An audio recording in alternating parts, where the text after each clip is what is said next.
Hey everyone, you made it to our show, Oak Road Diaries. It's a podcast where we get to take a journey into the lives of different experts, and we get to explore their roots and their own self-care practices. In each episode, we dive deep into their personal philosophies, daily rituals, and transformative experiences from their lives, which offer all of us valuable insights and practical tips for our own well-being. Join us as we uncover the wisdom behind intentional living, one story at a time. This month, we're joined by Rick Diamond. He's an artist, an educator turned life coach, storyteller, and a guide in emotional and spiritual growth.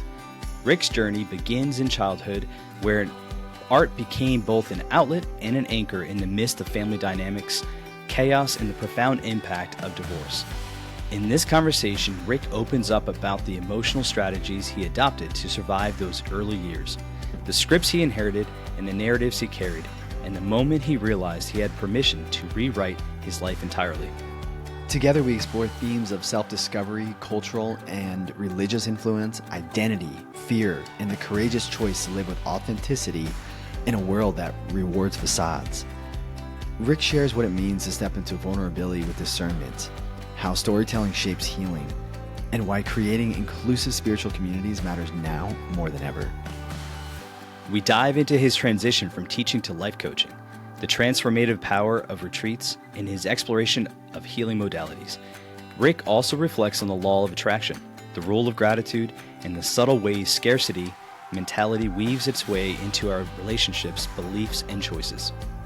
This episode is so rich with insights such as how childhood shapes emotional survival systems, how every strategy has both gifts and costs, and how presence becomes one of the most powerful tools we have for connection. If you're navigating identity, personal growth, emotional health, spirituality, or the journey of rewriting your own life script, this conversation will meet you exactly where you are. So settle in, breathe deeply, and join us as we walk alongside Dr. Rick Diamond, exploring art, vulnerability, healing abundance, and the lifelong path of becoming aligned, intentional, and whole.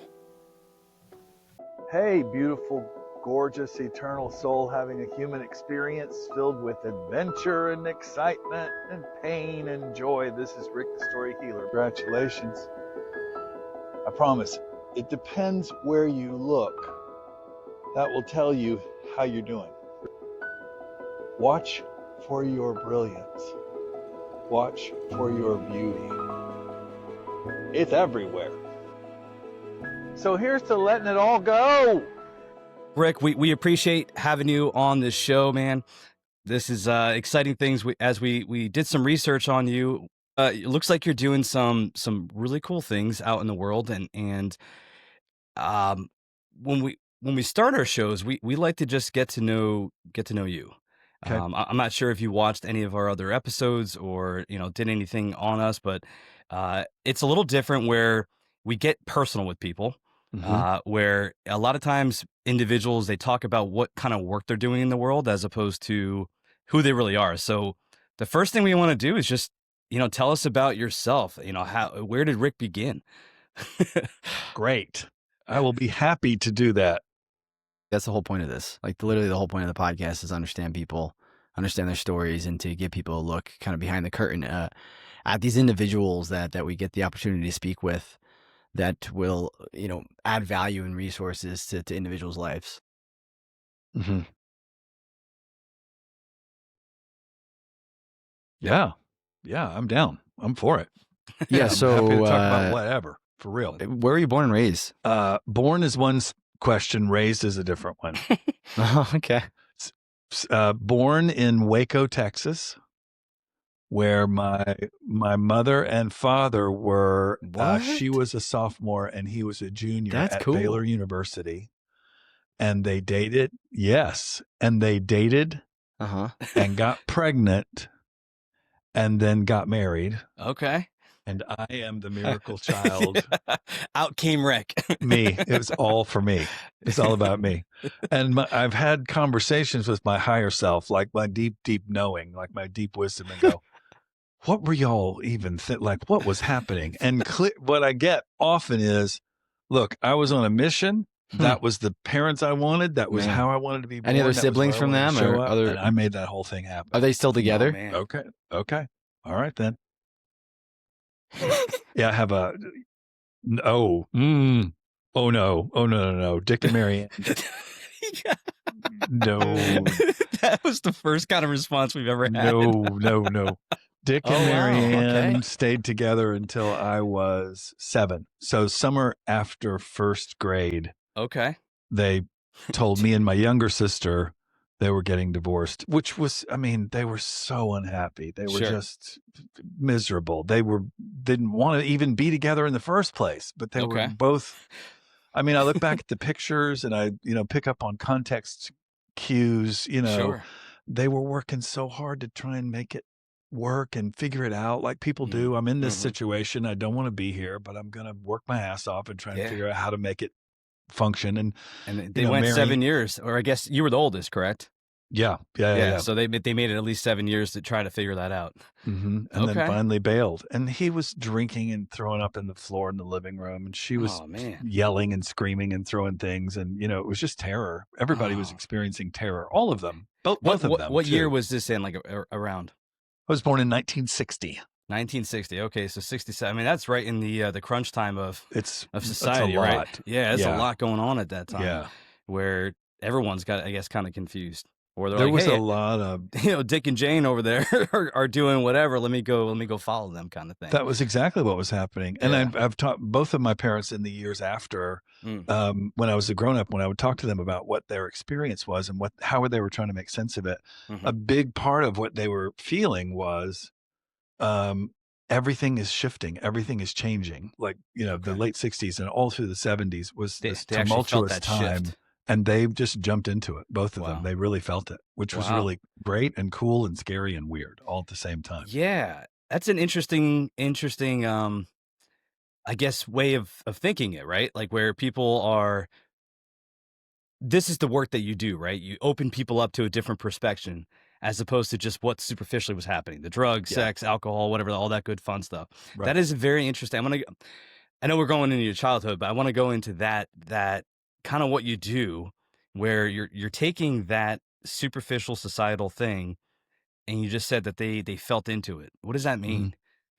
I think that for many women of that generation, the thing they were experiencing was a rewriting of the narrative and the paradigm for what a woman is supposed to be. Yeah. And that became big for Mary Ann, my mother, who, especially when she was a single woman in the late 60s, she got remarried in 1970 when I was 9. In the late 60s, she was trying to decide, do I want to be Mary Tyler Moore and have a career and, go work and blah, blah, blah. And she was a secretary at IBM in Fort Worth. We had moved by then from Houston, where we were living, to Fort Worth. And she was trying to figure out, who do I even want to be? Like all these women in her generation, which was really beautiful and great. And it was also like chaos because, like, you start saying, well, everybody feel your feelings and process your stuff. And and it was a lot. And at the time, right, society at the time, women, we're talking about the 50s and the 60s, that's when the independence started happening. So right. For it seems like with your mom, Mary Ann, however you want to call her, for her, that shift was, I see this is happening. I feel this shift in myself, or I feel this independence as a woman. And that's kind of the road that she took, is what you're saying. Yeah. Yeah. I get you. So what was really interesting about that is the guy that she ended up marrying, my stepfather, Glenn, was old school. He was like 11 years older than her. Looked like he came from, because he came from the 40s. His hair was slicked back. He was very conservative, very straight-laced. So she had these like 3 or 4 years of expansion. Who do I want to be? What do I want to do? I'm going to get a career. I'm going to figure it out. Yeah. And then she marries this guy who worked for IBM as a typewriter repairman. Like he was, divorced with 3 kids and straight-laced and serious and whatever. And I think there was a part of her that sort of took a step back into what felt like security, because he was really like her parents' generation in some ways. It's where, like, almost like she felt comfortable at home or whatever, right? so she expanded and then was like, oh hell. And then, withdrew a little bit and we became like super evangelical, charismatic Christians. And, it was a very sort of tight little container. And at the same time, we also were into the Jesus people movement. So we're like listening to early Jesus rock and roll music. And so I'm like, there's this tension in the house all the time when I was a kid, a teenager, of expansion and then contraction. Let's experiment. No, kids. Let's just listen to 50s show tunes and be a happy little family. Do you know what I mean? How was that for you? Like, were you guys as kids like super loose? Like, right? They say that kids have this, they're resilient, right? That resilience of being able to have all this shift. Yeah. Did you feel the shift, or were you kind of like loosey goosey? I'm gonna go with the flow. Well, the story that I adopted, the role that I adopted, the book that I'm writing about story work and spirituality says that all of us along the way figure out, is there a role that I could play in this gigantic thing that's going on? And how can I play that role? Like what can I adopt for myself? And mine was to be good. Like, I'm just going to be good. I'm going to be a good boy. And it was a way to sort of stave off the chaos. Do you know what I mean? Yeah. Like, cause my mom's second marriage was no happier than her first marriage, and they start screaming at each other and it's terrible and whatever.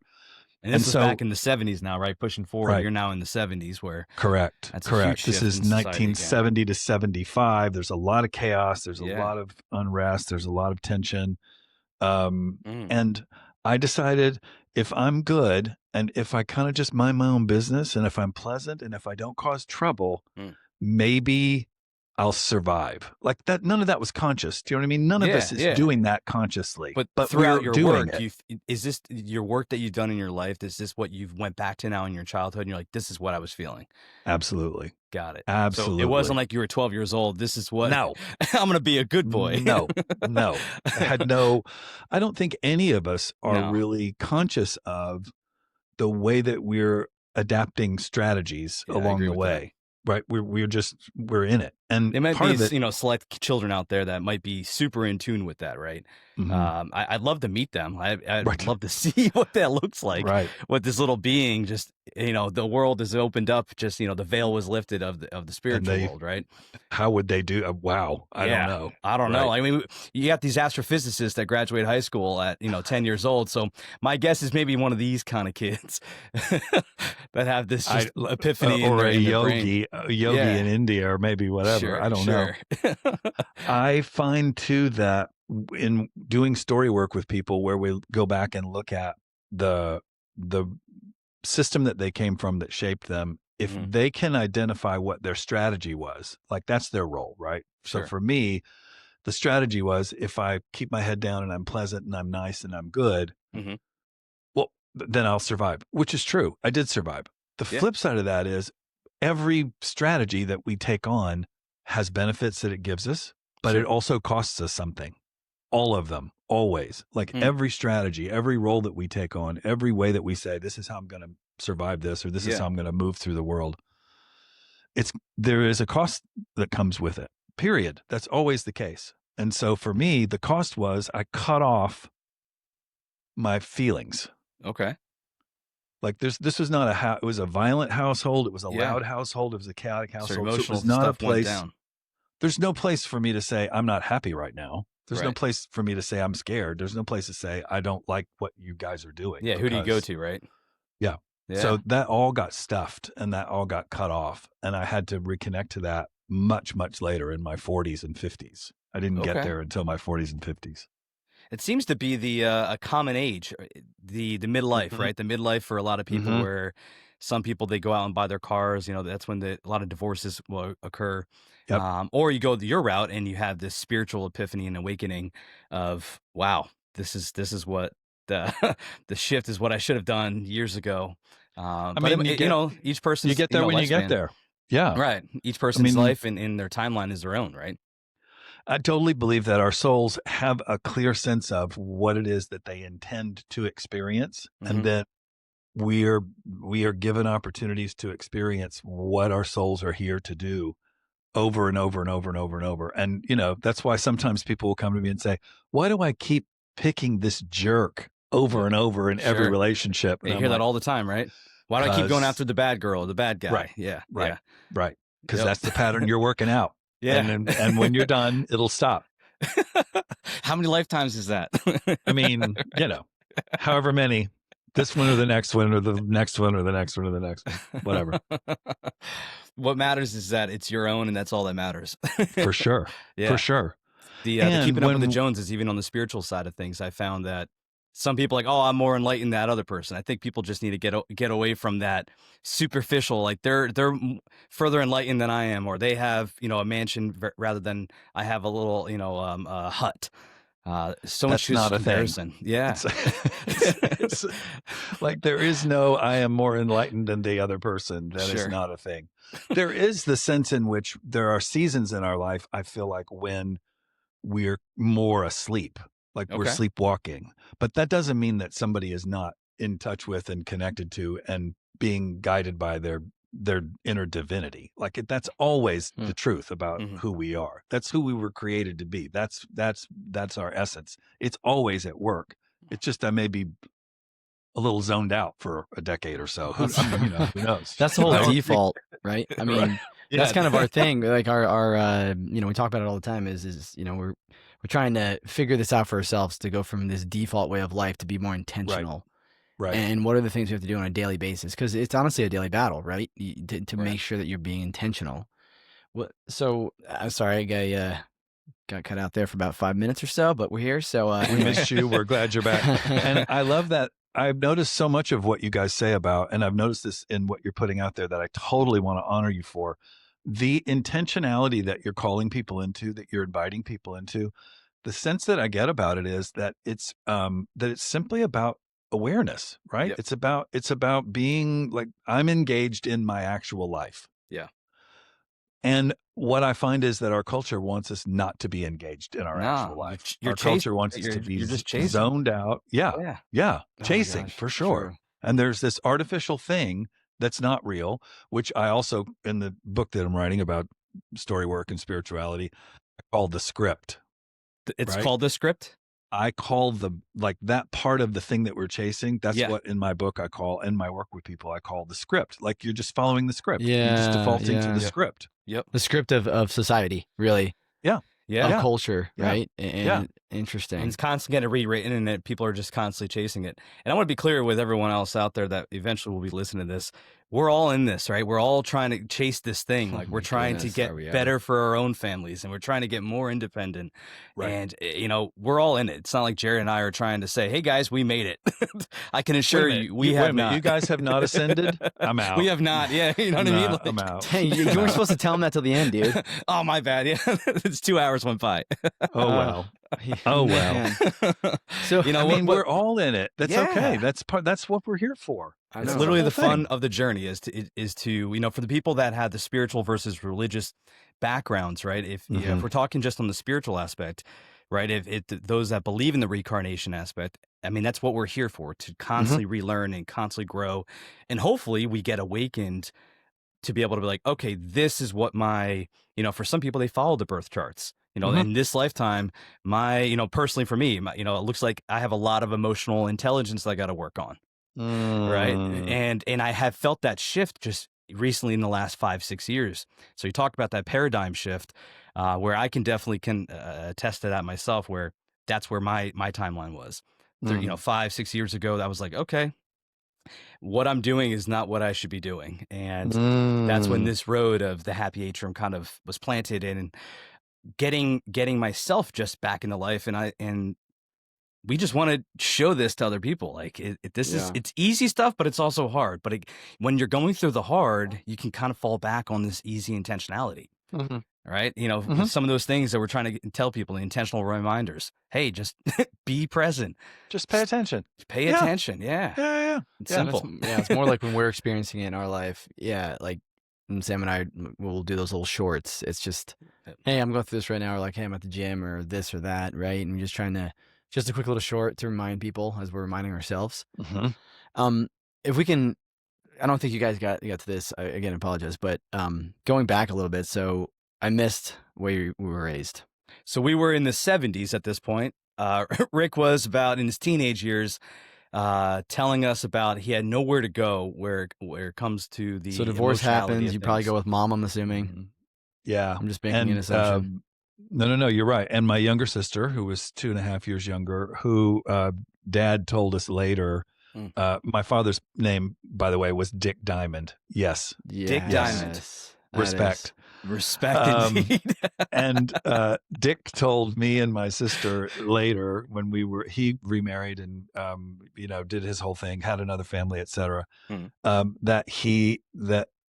did he put it to my younger sister, Stacy, who is a brilliant, amazing human being. I absolutely adore her.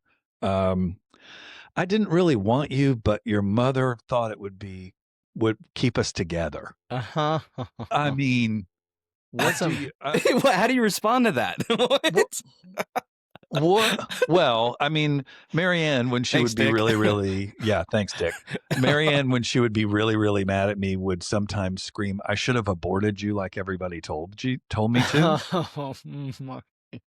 So there's that. So there I was know we're some making fun tension. of this stuff, but this is So real there was stuff. some This is I have done so much beautiful healing. I've got a Sure. story.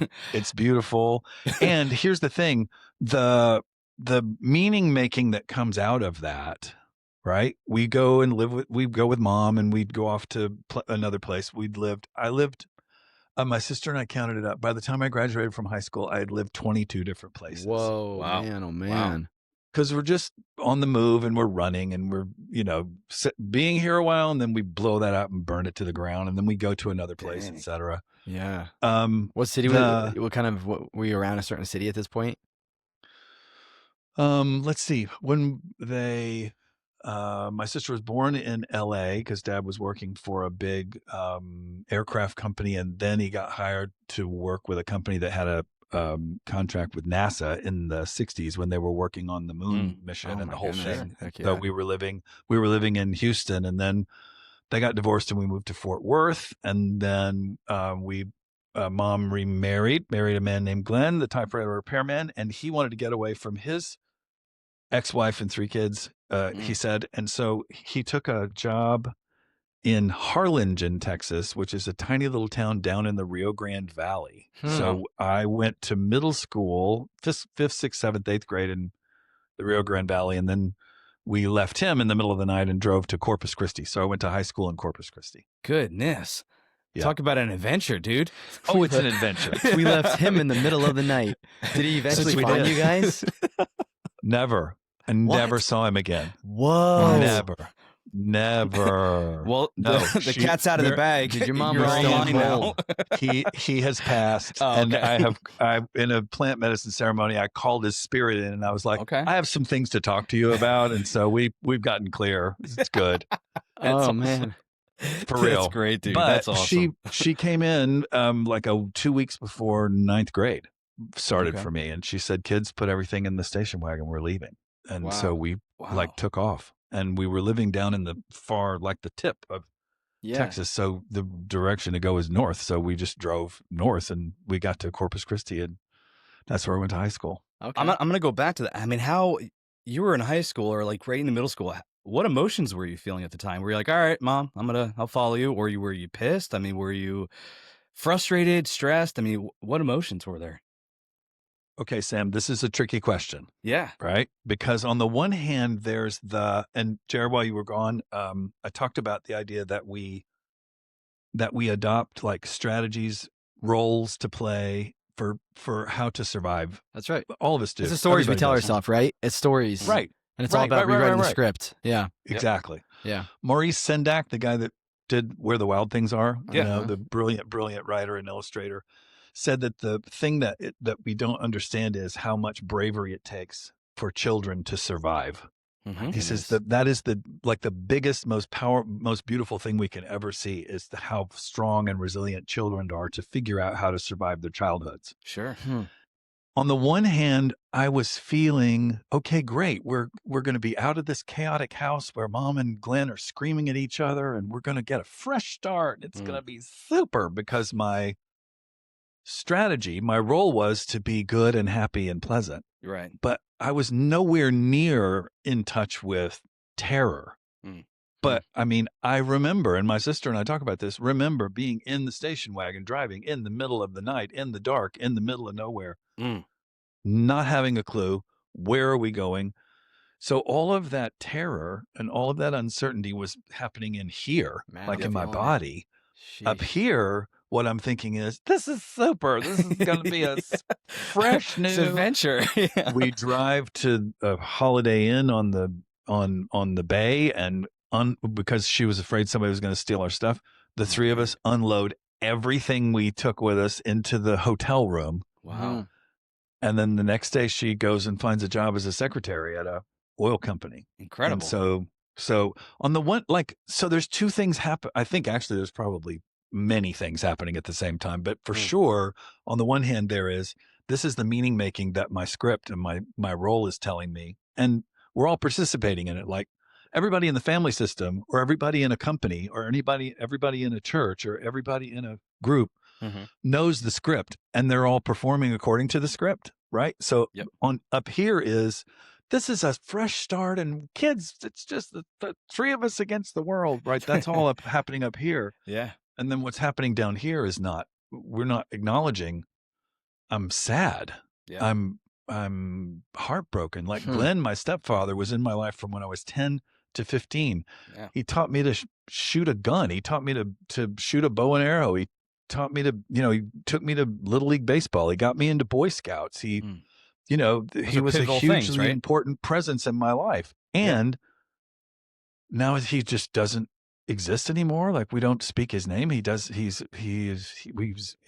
part of our past, kids. We're just moving on. We're moving forward. And that's exactly what happened. As an adult, so it's very even hard dysregulating. To deal with that. Yeah.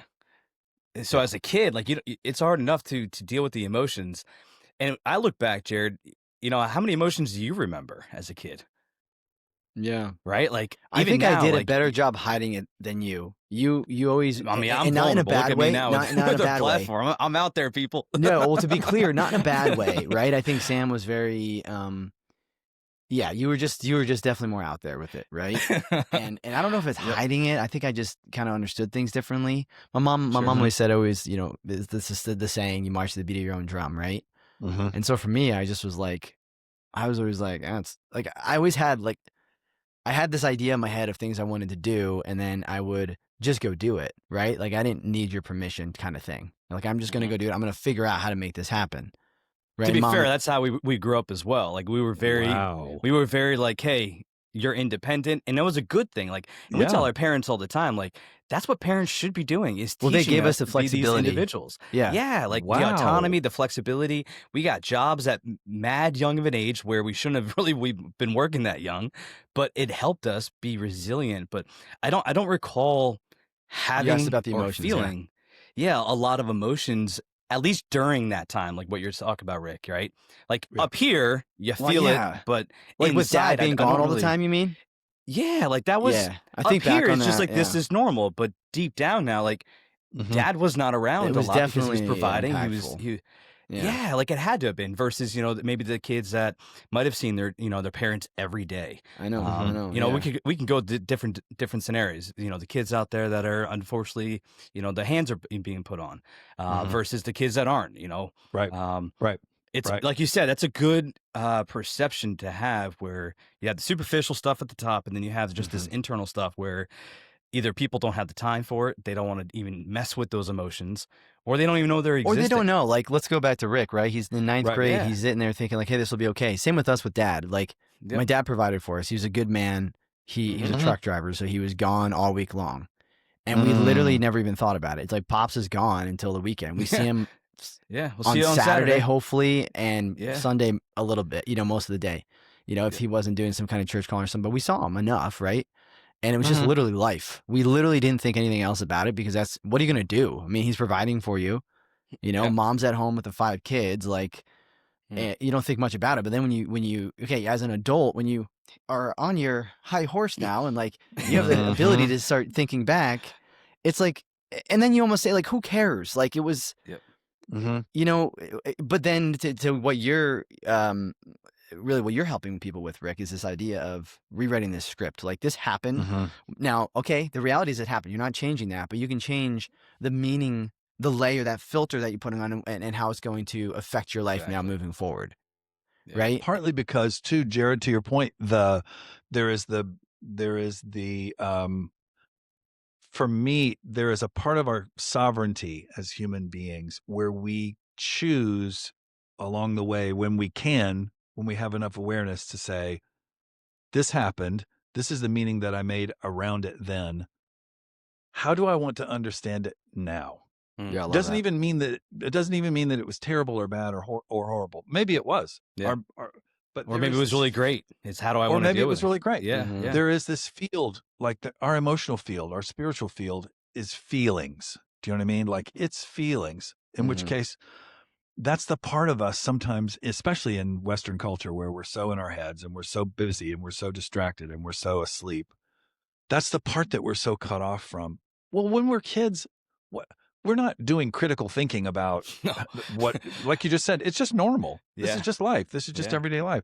But as adults, when we move into a place, especially when we're in crisis or when something doesn't feel right or something feels off, like a lot of times when people start working with me, their whole deal is something doesn't feel right. It may be that something's on fire or maybe something's falling apart, but it might simply be, I can't quite, I want to, and then that's when we get to go deeper into the story and say, how was the meaning making done for you? What were you told about your experience? What were you told about what you're supposed to believe or know or think about this? And is that still true for you? Do you want to reinterpret that? Do you want to rethink that? Do you want to see that in a different way? And then to y'all's point, it just becomes intentional, right? This is how I'm choosing to see this. Yep. Yes, I'm going to go back to that where you feel the pressure, right? The individual, maybe you're working with someone like they grew up in a very, we'll say, religious household or cultural strong point household. I feel like something's off, right? If I was somebody that, my culture was very much controlling of my life, right? How, I know we're fast forward maybe a little bit, but how do you work with someone? How do you dive deeper with that? Like if it's superficial, like, hey, my culture, and you could think of any culture, in your head, that's, very, I'm not gonna say forceful, but just the superficial. I'm trying to think of the word here. Pressed upon. Do you want to go with high demand? Yeah, do you want to go like with that. highly structured? Well, religion's a good one. Let's talk religion. Let's do it. Yeah, so, I'm ready. okay, Sam and I grew up in a very religious household, right? In LDS. You're familiar with the Latter-day Saints? I don't know how familiar you are or just kind of. Yeah. So we grew up very, very religious household, a religion that I still practice. And so I think that's kind of interesting, right? So maybe this is where Sam's question is coming from as well. Well, yeah, because it's a personal like question, right? Because that's the shift that I had, right? I was trying to say it in a neutral way, but you know what, guys? I'm vulnerable, so let's bring it. Let's go with it. I'm in. I'm ready. Well, and it's different, right? Because Sam will get you to open up at a certain point, right? At 19 years old, there's kind of a. I would say my shift was at like 14, honestly. Yeah, okay. But I don't want to call it a rite of passage, but in our faith, we have missionaries, right? Yes. And we go out typically for 2 years, and it's typically now it's at the age of 18 for males and 19 for females. So anyway, we go out and it's for 2 years. 2 years where we go out and serve. We basically sacrifice everything else. We go out and do our thing.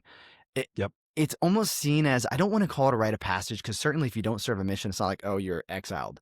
But I think in a young man's mind, it almost feels that way, right? For sure. I think perhaps it almost feels, hey, if I don't do this, then, especially back then, it's maybe a little different now, but, and maybe this is what happened, right? There started to be this maybe divide, and perhaps this is what happened with you, Sam, right? You said you're like 14, 15 years old.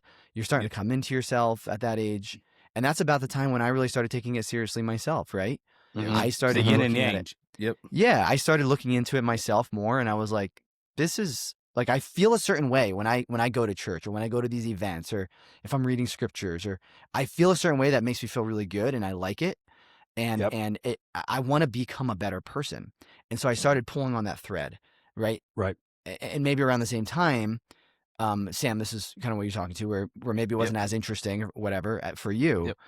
And then obviously there's been a divide with that where it was like, hey, by the time he graduated and, got married, he just decided like, religion thing isn't so much for me right now. Right. So I don't know. That's just a little more background, Rick, to kind of give you a little more It's great. No, it's actually absolutely perfect. Where I now knowing with the shift when I was about 30, looking back, obviously doing some of my self work, I felt that shift around 14 because at 14, that is a very pivotal time as a teenager in the LDS church. Oh, where yeah. you start preparing for a mission. Like Mm-hmm. they prepare you by teachings, by just talking about it more heavily. That's right. And that's where the shift, and it just felt off for me. I didn't know it at the time at all. Like I did not know it. I was just like, all right, this feels off, but I know this is what I need to do. And that followed through up until about 22 when I got married. And I still felt this just You felt bad that uneasy you weren't serving the divide. mission, right? Yeah, like bad. And not until I became 30, I was like, hell no, I'm not going to feel bad. I'm like, this is my spirit. This wasn't for me. Got it. Right. And feeling more open and feeling more in line with, what I've come to learn is the paradigm of that I'm at least feeling and seeing. And I felt very confident on this journey that I was on, especially even now, I feel confident that I'm good. Good. my this lifetime, it wasn't for me. Maybe the next lifetime, maybe who knows, or maybe that's what I needed to be. I look forward to getting to that open veil as you have, Rick, where you have these connections with the spirits and other people like you out there. It's an incredible thing, and I think the script that that you call right with even on the religious side of things, I think too many people are just following the script even in religion. Yes. Where they're not really feeling into their spirit. They feel the spirit, No, that's but true. they're not feeling into their own personal spirit to be like, is this right for me? And now my own personal opinion out there is I feel like the people, the ones that are, actively religious every day, they're doing it for the superficial script. And those same people, they'll come out of church and then the first people to judge or the first people to hate on people. That's the kind of individual I'm talking about, this general individual. Right. Right, because they're not feeling into that true spirit, the true of what the essence is. So yeah, that's we'll leave it at that. At least. This is an example of thank you. People, This right? is so good. I'm totally in. Keep going, Jared. I was just saying, this is just an example, right? There, Sam was, trying to get, his question was, of course, okay, well, here's a person that. I don't even know, Sam, like you're saying if there's somebody like this who's maybe struggling like where you were a few years ago and trying to figure out your self-identity. The work that Rick does. If I, as an individual, I saw your website, I'm looking at it right now, I see your offerings and your classes and stuff that you offer, single sessions. And if I came to you, how does that work? Like if I told you something just feels off, do you just have a conversation like you and I are having now? And yes, I do. Absolutely. But here's the best part of this. This is the secret sauce. Don't tell anybody. Okay. I mean, stop recording. Of course, I'm going to tell everybody, of course. But I mean, I trust that the person who found their way to me, that happened in perfect timing. And I trust that their spirit, their soul, their wisdom, their inner knowing is going to run the session.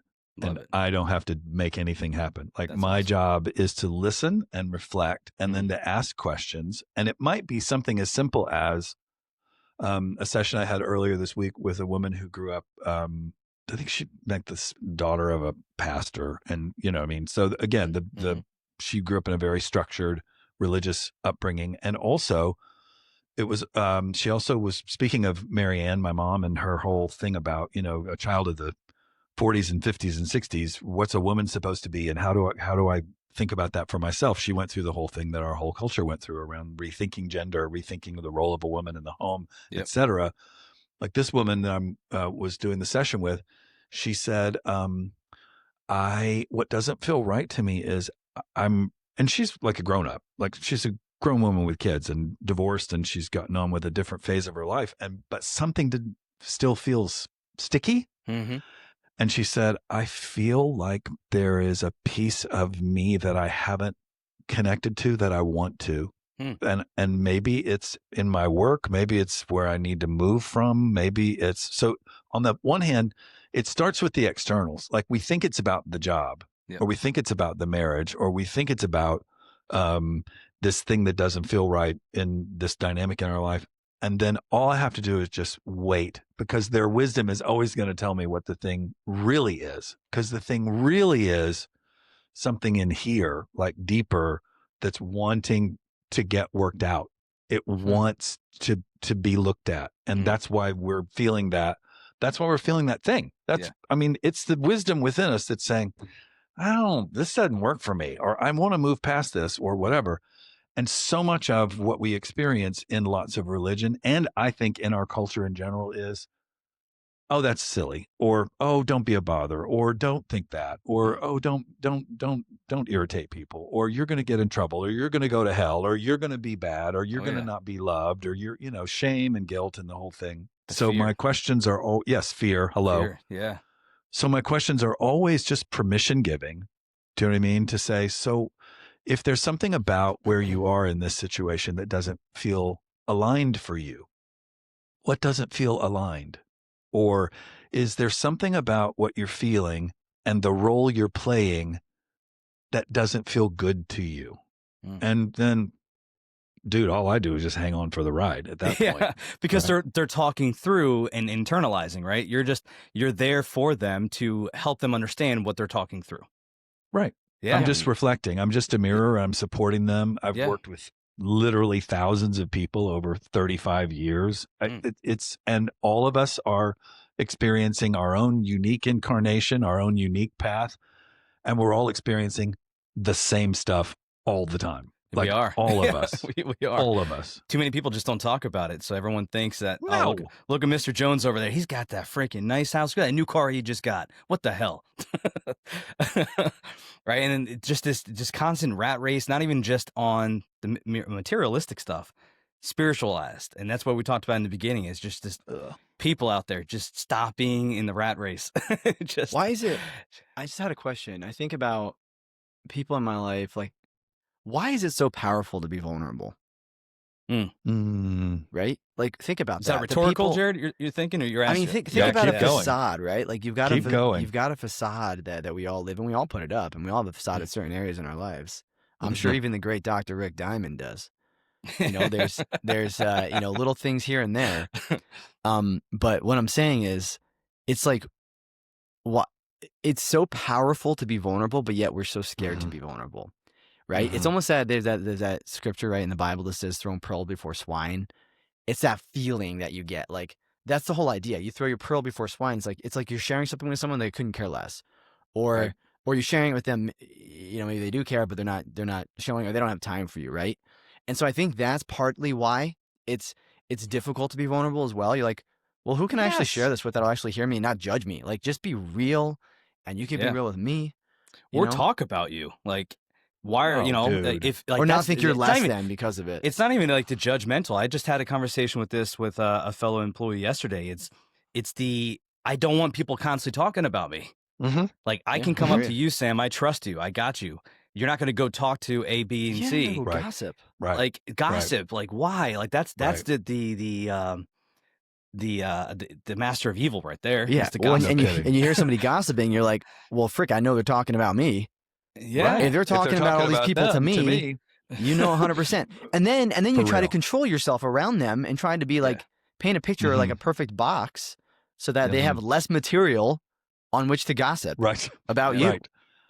But think about the thing I was saying a few minutes ago about how children adopt strategies for survival. Like, one of the things that we're learning, middle school, hello, family of origin, hello. What we're learning the whole time is, I can't share this about myself. I'll get teased. I'll get laughed at. I'll get talked about. I'll get gossip.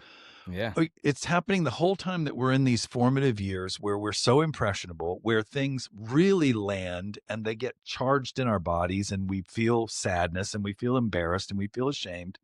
And they keep us safe.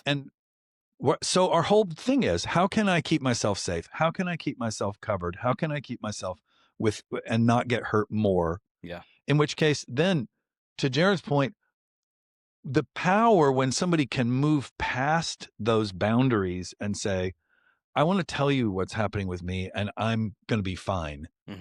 We're attracted to that level of vulnerability because it almost gives us hope that there's the possibility that we could share what's really going on in here.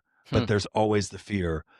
You're going to screw me, aren't you? Like, you're going to, like, this is going to come back to bite me.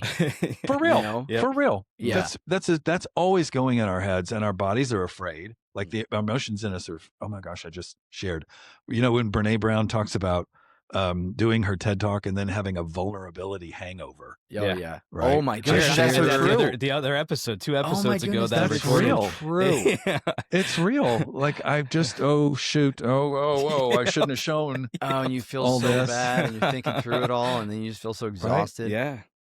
One of the best things about I'm about to turn 65. One of the best things about being this age, and having done a lot of men's work and deep work and group work and plant medicine work and crying and screaming work and tribal drumming work, is it's really what you see is what you get at this point. Like I'm just like, this is it. I mean, come on in, everybody. That's interesting. It's almost like, if I can go with that real quick, the idea is like, you're like, I don't want to spend any more time or energy on putting up this facade, right? Because that's what it is. It takes so much time and energy, and to do that, and you're just like, I'm not going to go around. You're talking about the ceremonies, right? You're talking about doing like the big, I'm the big talking bells about and whistles. I'm talking about Rick right now, living his life. He's not going to go around living his life with this facade and spending time and energy and trying to figure out, okay, how do I need to be with this person or that person? It's like, I'm going to be genuine and real and raw with everybody. Yep. Like, this is who I am. Like, you get what you see, right?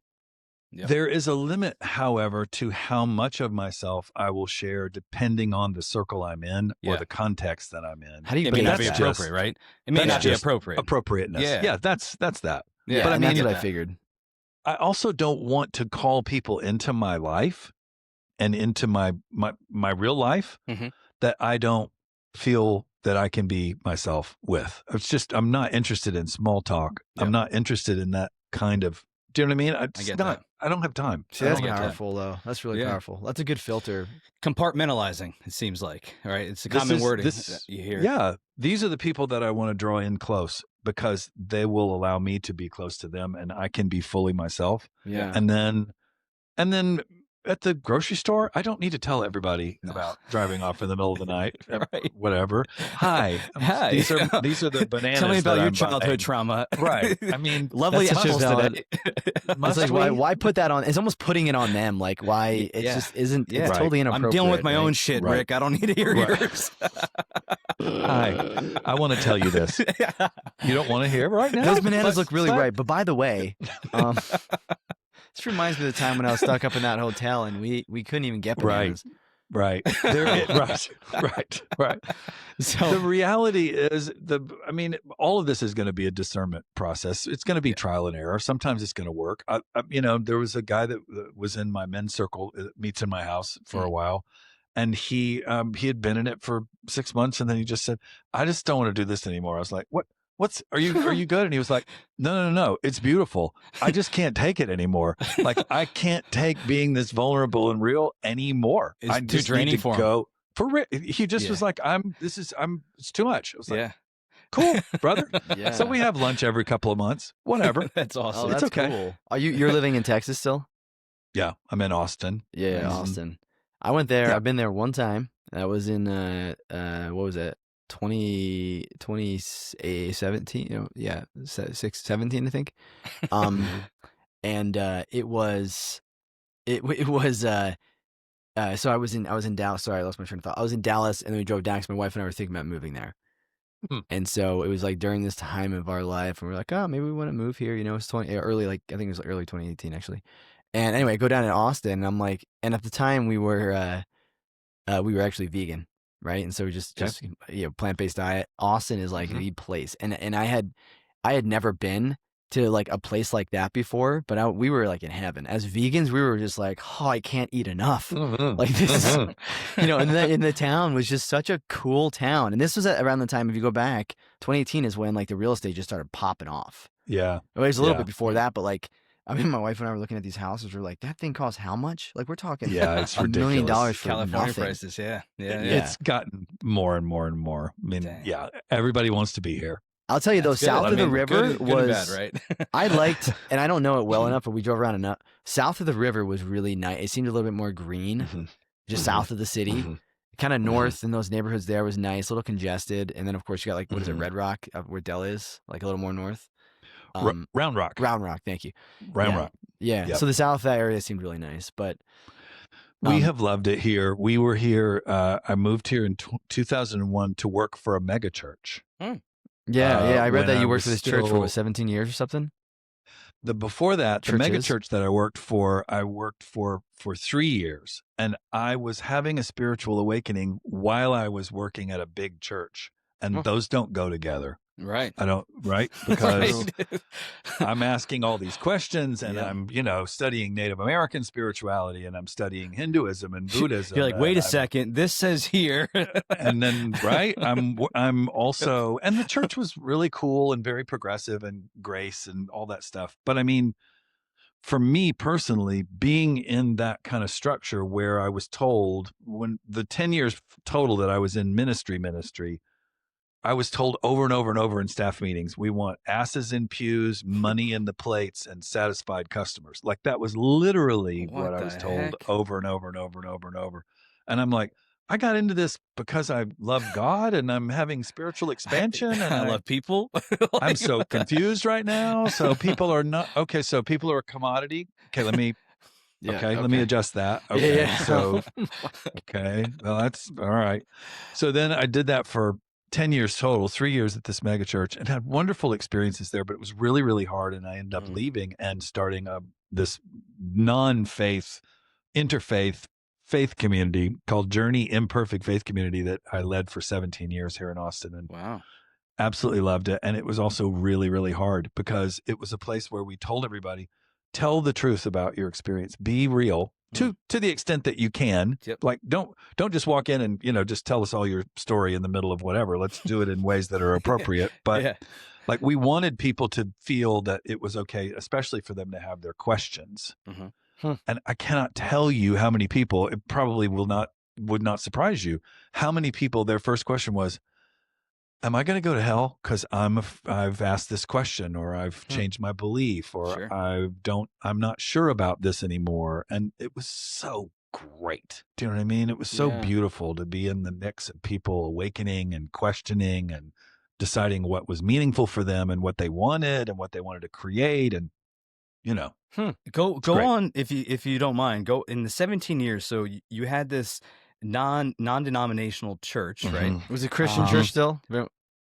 Was very much I was going to ask that. What was the foundation and what was the teachings kind of like? I'm super curious. This is just a personal question for sure. No, it's totally valid.